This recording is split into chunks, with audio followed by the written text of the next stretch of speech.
Assalamualaikum warahmatullahi wabarakatuh.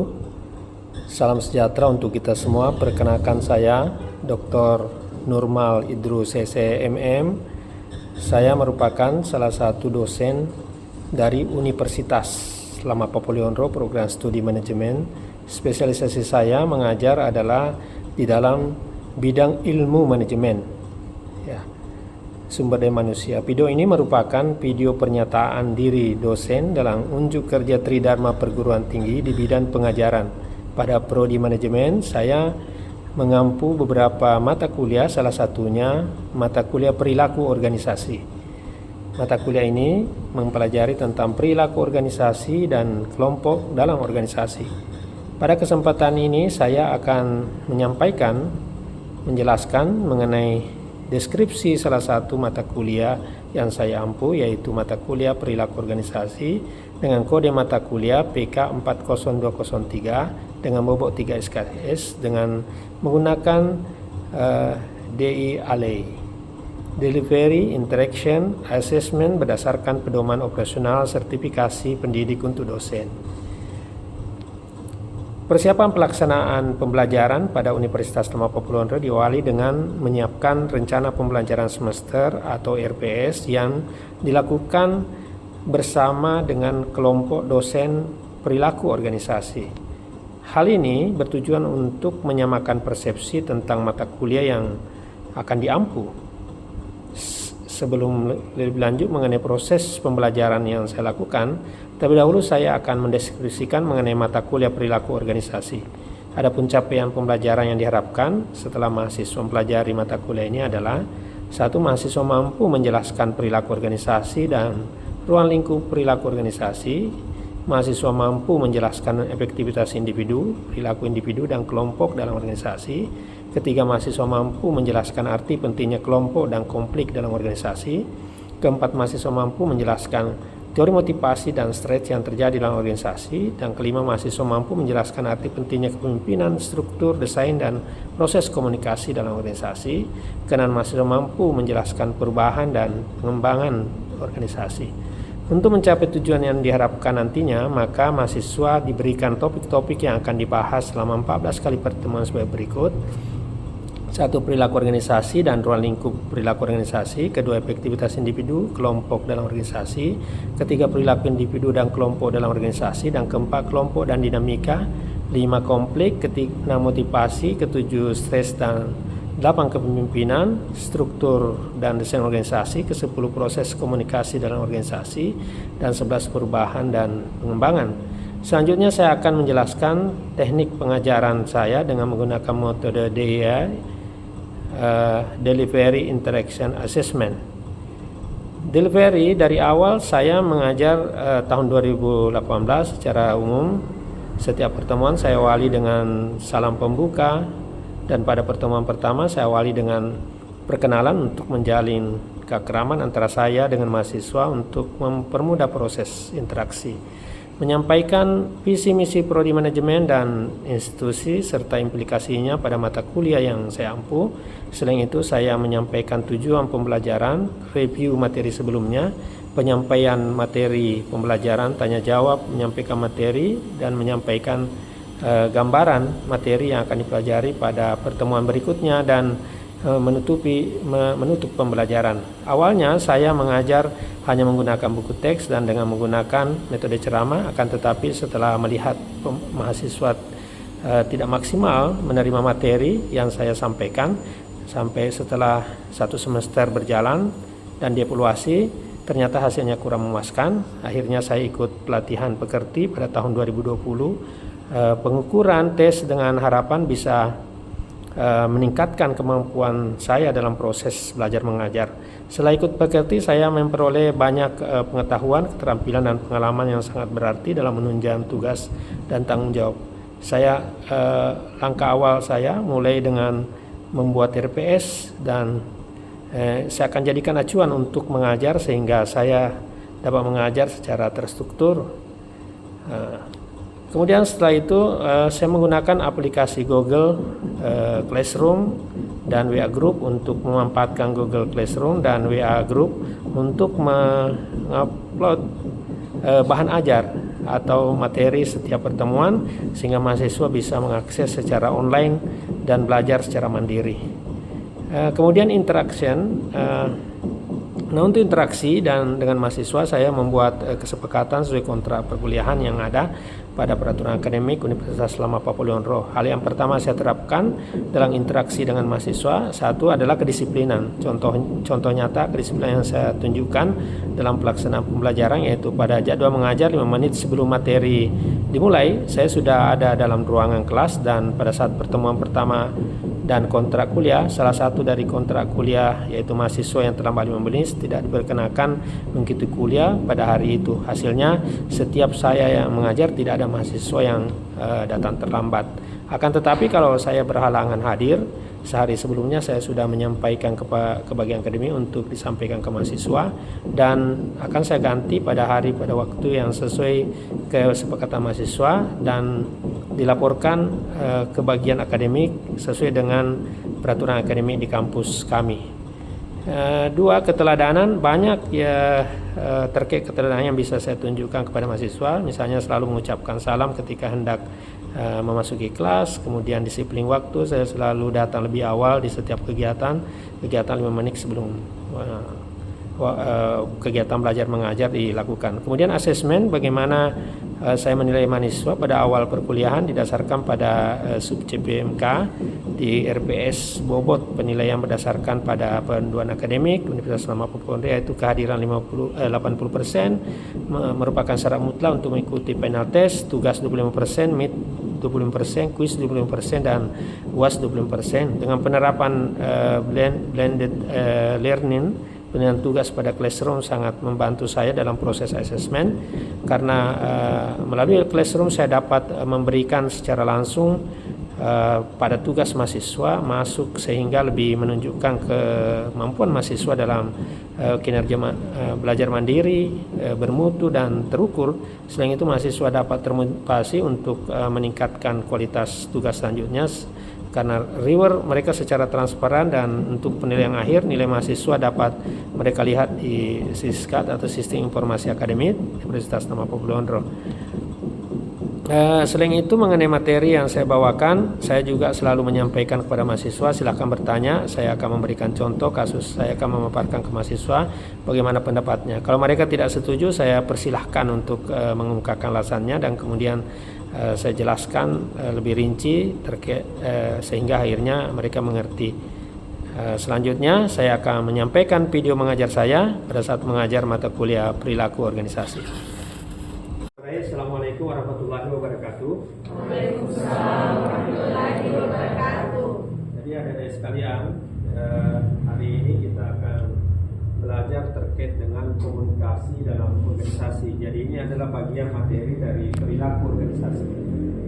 Lalu kita telah belajar terkait dengan pengambilan keputusan, proses pengambilan keputusan. Kalian juga tentu sudah belajar masing-masing di rumahnya setelah kemarin kita ketemu, dan ada beberapa hal yang terkait dengan pengambilan keputusan yang tentu akan berguna bagi kalian nanti ketika sudah tidak jadi mahasiswa lagi atau alumni.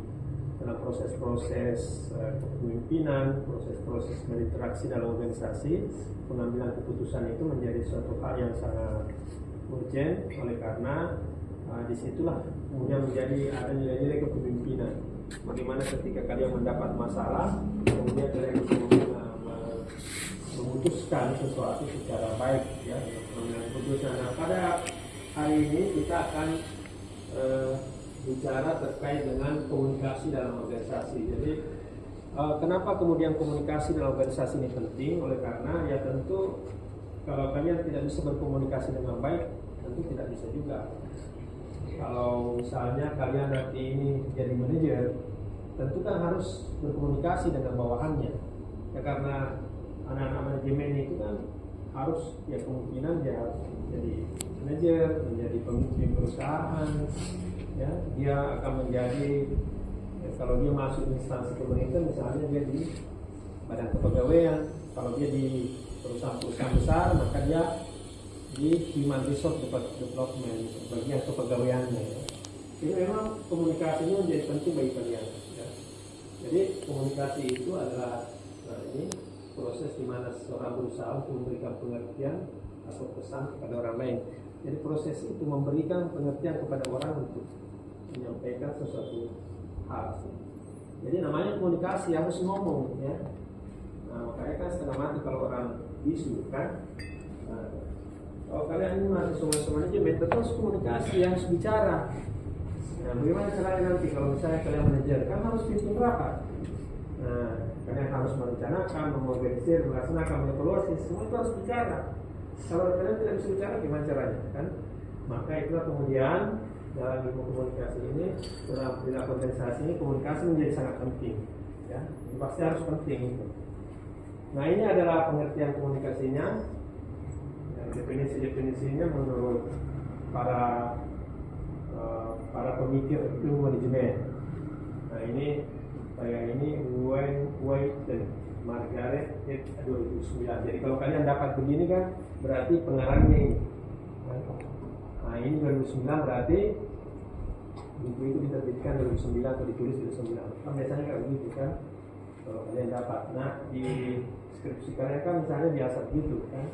Misalnya mengutip ini kan Margono 2022. Berarti bukunya biasanya terbit dulu. Dan selanjutnya adalah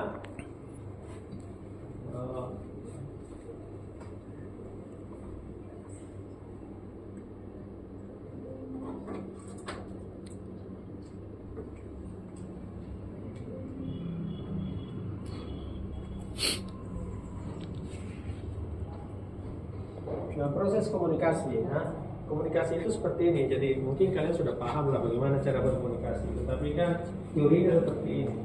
Ada komunikator, ada pesan, ada saluran, ada komunikan. Jadi kalau kalian ngomong sama orang seperti saya menjelaskan ini komunikator namanya saya. Ya, saya komunikator. Nah, pesannya apa? Ya ilmu komunikasi ini. Kemudian apa materinya? Materinya ini, salurannya ini lewat ini. Lalu kemudian kalian ini komunikan namanya. Oh, ngerti. Jadi proses komunikasi itu ada kalau saya menyampaikan dan kalian mengerti. Jadi kalau saya menyampaikan kalian tidak paham, ya tentu bukan proses komunikasi. Jadi ada umpan balik. Ya, ada umpan balik. Kalian mengerti. Kalau kalian tidak mengerti berarti bukan komunikasi namanya. Makanya kalau dua orang gila yang ngomong kan tidak komunikasi, namanya kata nyambung kan. Tidak harus nyambung. Ya, saya bisa komunikasi dan saya mengerti. Nah, ini biasa lah. Tapi kan kalau ilmu manajemen itu harus pelajari yang kayak gini. Nah, mungkin kalian mengerti bahwa komunikasi itu kalau saya sampaikan ke orang berarti orang itu harus mengerti. Ini ada komunikator, ini tadi pengirim atau sender, tadi itu penjelasannya. Jadi pesan yang saya sampaikan, lalu kemudian komunikannya atau penerima atau receiver. Ya, sering menerima pesan komunikator, ya, menerima pesan dari pihak lain. Jadi kalau kalian menjelaskan, lalu kemudian ada orang yang saya jelaskan, itu namanya komunikan. Nah, miskomunikasi. Nah, ini bahayanya kalau miskomunikasi. Kenapa komunikasi penting?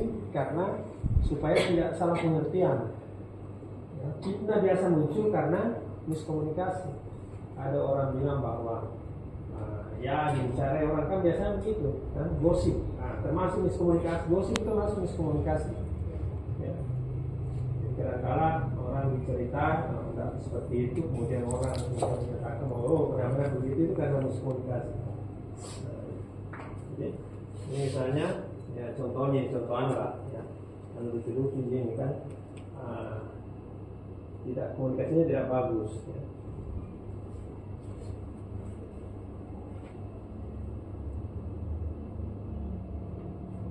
Nah, ini komunikasi ini, fungsi proses dan arah komunikasi itu berfungsi sebagai kontrol, kemudian motivasi, kemudian ekspresi emosi dan informasi. Jadi fungsi komunikasi itu sebagai kontrol. Gimana kita mengontrol orang dan sebagainya, supaya kalau misalnya seorang pelatih berkomunikasi dengan apalagi ya pelatih sepak bola, ya harus dia bisa mengontrol dengan baik anak buahnya supaya bisa, harus komunikasinya harus jelas. Sebagai motivasi, seorang pimpinan menyampaikan motivasi kepada anak buahnya itu harus lewat komunikasi. kalau kalian misalnya punya usaha biar kecil-kecilan nanti, tentu harus menyampaikan motivasi kepada anak buahnya nanti. Ya, itulah tentunya kenapa komunikasi. Jadi harus ngomong, harus punya kemampuan untuk berkomunikasi. Nah, informasi juga, memberi informasi. Kayak saya ini menyampaikan sesuatu kepada kalian, tentu ini sebuah informasi dan yang mudah-mudahan kalian mengerti. Ya. Jadi seperti itu fungsi-fungsi kenapa harus ada komunikasi. Nah ini kalau pemilihan saluran komunikasi ini kan bermacam-macam. Ya. Pemilihan salurannya, maksudnya apa ya? Misalnya ini jadi tambah membesar, sini tambah bagus anunya, penyampaiannya. Jadi kadang-kala ada saluran komunikasi itu tidak terlalu bagus anunya, daya serapnya. Tetapi ada orang yang tambah ke sini tambah besar daya serapnya. Nah, misalnya kalau saluran komunikasi yang paling kecil itu biasanya memo, surat, laporan, format, bulletin. Kenapa kecil ini? Oleh karena tidak ada interaksi. Jadi ketika kalian membaca surat kabar, tentu membaca begini, membaca berita. Tetapi kalian tidak bisa bertanya. Ya, jadi daya serapnya itu lebih kecil. Kemudian pidato yang direkam sebelumnya atau email, sama seperti ini. Misalnya kalian nonton YouTube, di YouTube kalian mendengarkan sebuah ceramah, ya, yang terkenal saya tidak salah latih, kan? Nah itu daya komunikasinya menjadi lebih rendah katanya. Kenapa? Karena tidak ada interaksi, sudah direkam sebelumnya. Sama dengan email juga begitu. Nah, misalnya kalian dapat mail, ya sulit untuk komunikasi dengan pengirimnya. Nah, kemudian yang paling tinggi itu adalah konferensi video dan percakapan tatap muka. Nah, misalnya kita Zoom, ya, kuliah Zoom. Nah, itu kan saluran komunikasinya adalah Zoom. Tetapi kita punya interaksi, video call dengan teman. Nah, itu interaksinya bagus. Karena kita ngomong langsung pada saat itu. Kalau ini kan semua ada antaranya. Kayak ini main, kita balas lagi mungkin besok baru dia ada. Tapi kalau misalnya video call langsung kita ngomong di situ. Jadi langsung tersampaikan informasinya. Langsung tersampaikan informasinya. Nah, adik sekalian, ini adalah fungsi-fungsi dari komunikasi. Nah, ini nanti saya akan menyampaikan beberapa tips-tips komunikasi yang baik. Nah, ini. Nah, dan ini bisa digunakan atau dipakai nanti ketika kalian sudah tidak jadi mahasiswa atau sudah terjun dalam dunia kerja, ya, itu banyak akan membantu kalian nanti dalam proses komunikasi itu. Pertama, hukum pertama dalam komunikasi itu ada 5. Jadi itu kalian bisa terapkan dalam pergaulan, ketika nanti di lingkungan kerja, ketika kalian punya usaha dan lain sebagainya nanti. Hukum ini 5 ini yang bisa membawa kita ke kesuksesan. Ya. Yang pertama adalah respect, bagaimana menghargai dan menghormati dalam proses komunikasi itu. Misalnya saya menyampaikan ke kalian ini, saya sebagai dosen, kalian sebagai mahasiswa, bagaimana kalian menghargai saya sebagai dosen, saya menghargai kalian sebagai seorang mahasiswa yang ingin belajar, kan? Nah itu hukum pertama itu. Jadi saling penghargaan antara komunikator dengan komunikan. Nah, karena kan biasanya kan bahayanya adalah ketika kita berkomunikasi dengan seseorang, saya misalnya sebagai seorang dosen, lalu kemudian menganggap enteng Anda sebagai seorang mahasiswa, ya pasti tidak akan nyambung, ya. Tidak akan nyambung. Jadi ini menjadi pelajaran awal bahwa kalau kalian misalnya nanti sudah menjadi seorang pengusaha dan kemudian kalian dengan karyawannya, ya tidak boleh juga. Anda harus saling menghargai sebagai karyawan dan karyawan juga harus menghargai sebagai pimpinannya. Jadi hukum pertama itu hak menghormati, menghargai. Kalau tidak ada itu, tidak dimulai dengan itu, maka orang tidak akan respect, ya. Belum apa-apa, misalnya saya dosen sudah masuk, saya merasa sebagai dosen lebih dari kalian, ya. Langsung saya bilang duduk saja sembarang di situ apa-apa. Nah itu pelajaran pertama. Kalau Anda ingin sukses lebih jauh, maka yang paling pertama adalah Anda harus menghargai antar yang Anda temani untuk komunikasi. Ya, sama dengan di lingkungan pertemanan kan juga seperti itu. Anda tidak boleh asal-asalan aja ya untuk berkomunikasi dengan teman-temannya. Dianggap bahwa Anda misalnya terlalu bodoh peganti, tidak bisa begitu. Jadi hukum pertama itu Anda harus menghargai orang yang ditemani berkomunikasi. Suatu saat seperti itu nanti ketika kalian di dunia kerja, di dunia usaha atau di pergaulan apapun, maka hukum pertama adalah bagaimana kita bisa menghargai lawan bicara kita. Ya. Makanya biasanya orang itu lebih banyak, paling bagus itu kalau kita lebih banyak mendengar ya, daripada menyampaikan. Jadi kadang-kadang kita lebih enak karena kalau lebih banyak bicara itu kemungkinan salah lebih besar. Ya. Beda misalnya kalau saya dosen kan karena harus menyampaikan, tetapi kalau dalam proses interaksi kalian lebih banyak ceritanya daripada orang, kadang-kala maka kalian berpotensi untuk melakukan kesalahan lebih besar. Makanya yang paling bagus adalah bukan pembicara yang bagus, tapi pendengar yang baik. Ya. Kadang-kala ada orang mendengar saja gitu. Walaupun kita misalnya jengkel-jengkel juga kan, tapi paling bagus adalah bagaimana kita mendengar, lebih banyak diam.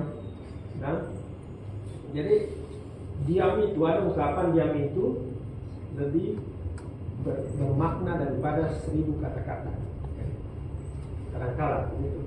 Tetapi diam di waktu yang tepat ya jauh lebih bagus daripada berkata-kata di waktu yang tidak tepat. Jadi tidak bisa juga Anda diam terus. Tetapi kalau diam di waktu yang tepat, ketika dia sedang menjelaskan dan sebagainya, tidak apa, jelaskan. Tapi ketika dia sudah selesai, ya mungkin dia berapa paragraf penjelasannya sampai 10 menit penjelasannya, kita hanya 1 menit, tapi jauh lebih bermakna kita. Jadi itu hukum pertamanya. Hukum keduanya adalah empati. Nah, empati ini adalah bagaimana kita menempatkan diri kita pada situasi atau kondisi yang dihadapi oleh ya. Jadi ketika orang bercerita kepada kita tentang bahwa saya ini kesulitan keuangan, keluarga saya bukan keluarga yang kaya raya, saya sulit untuk menempatkan pekerjaan, jangan juga dibalas bahwa saya ini banyak uang saya dan lain sebagainya. Ya, tentu harus Anda menempatkan berada pada posisinya dia. Empati namanya itu. Jadi kalau Anda datang ke rumah sakit menjenguk seorang orang sakit, maka Anda tidak boleh bercerita terkait dengan kegembiraan dan sebagainya kan. Datang menjenguk orang sakit, tetapi kemudian yang Anda bicarakan terkait dengan kegembiraan ya. Ya, tentu harus lebih menempatkan diri kita pada posisi dia. Oh ya, harus beristirahat banyak-banyak. Saya juga dulu biasa lakukan itu, tetapi saya lakukan seperti itu empati namanya. Ya. Ketika kita berbicara orang yang mungkin lebih miskin atau lebih paham daripada kita, maka Anda tidak boleh berbicara terkait dengan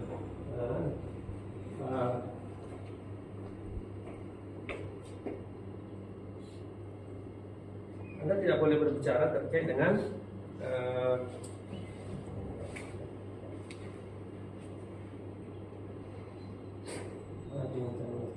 Anda tidak boleh berbicara terkait dengan sampai sejauh mana Anda tidak boleh berbicara, misalnya tadi itu ketika Anda ada orang yang kedukaan, maka Anda tidak boleh berbicara terkait dengan gembiraan-gembiraan. Ya. Ketika Anda datang ke melayat misalnya, maka Anda tidak boleh terlalu banyak tertawa, terbahak-bahak dan sebagainya karena orang lagi berduka. Jadi itu namanya empati. Ya. Menempatkan posisi kita pada orang yang sedang kita temani. Nah, jadi ketika ada orang, tahu nggak toksik itu? Ya? Ada tuh ungkapan toksik. Jadi ada kalau kita berteman dengan seorang, ada ungkapan yang teman kita toksik. Ya? Dia selalu menjadi racun dalam hubungan itu, selalu gosip, bicara temannya sendiri dan sebagainya. Ya? Kalau kita ada seperti itu, maka kalian tidak boleh ikut juga seperti itu. Jadi jangan berupaya mengubah seseorang. Kalau ada orang yang selalu membangga-banggakan dirinya, maka jangan selalu berupaya untuk membangga-banggakan dirinya juga. Tetapi cara pandang kalian ini yang harus diubah. Jadi jangan berupaya untuk mengubah dia. Kalau orangnya bodoh memang ya jangan berupaya supaya dia tidak bodoh. Ya. Karena susah itu kalau persoalan karakter tidak bisa. Kalau kalian berteman dengan seorang yang selalu bicara orang, selalu gosip, maka jangan berupaya mengajarkan dia bahwa jangan cerita orang terus. Ya. Karena biasa marah dan susah memang untuk meluruskannya. Maka yang harus Anda lakukan adalah bagaimana mengubah cara pandangnya. Kalau kalian tidak mau berteman dengan orang itu, jauh. Nah, tapi kalau masih mau berteman, maka ya, pakai cara pandang kalian ya, untuk memahami karakternya. Ya. Karena kalau sudah kita nasihati tidak mau, ya tentu tidak bisa juga. Ya. Nah, hukum ketiga adalah respect. Ya. Jadi respect itu adalah bagaimana ini sudah bilang di situ mungkin baterainya yang lobek. Ya. Saya sudah tidak hafal lagi yang keempat, yang kelima. Tapi tadi respect yang hafal tadi itu, yang hukum keempat. Yang hukum ketiga respect. Jadi respect itu bagaimana kita memahami juga pada sesuatu itu lebih mirip empati tadi. Ya. Bagaimana perasaan kita selalu berupaya untuk bagaimana melihat berada pada posisinya dia. Ya, respect. Ya. Pemahaman kita. Ada yang tahu tadi yang keempat itu yang ini. Ada, silakan. Ada yang mau bertanya? Ya, silakan. Terima kasih atas kesempatan yang diberikan. Perkenalkan nama saya Muhammad Aidil. Adapun pertanyaan dari saya yaitu bagaimana mengukur efektivitas komunikasi dan apa dampak komunikasi yang baik atau buruk terhadap kinerja organisasi. Ya. Terima kasih ya, pertanyaannya sangat bagus. Ini adalah tentu jawaban yang paling umumnya yang biasa kita bahwa bagaimana dampak ketika komunikasi itu buruk dalam sebuah organisasi. Ya tentu itu seperti yang saya katakan tadi bahwa komunikasi itu memang satu hal yang harus dipahami oleh seseorang dalam sebuah organisasi. Karena kalau komunikasinya buruk dalam organisasi, tentu kinerja organisasi akan sangat berpengaruh. Misalnya ada satu sama lain antara divisi tidak berjalan dengan baik komunikasinya, maka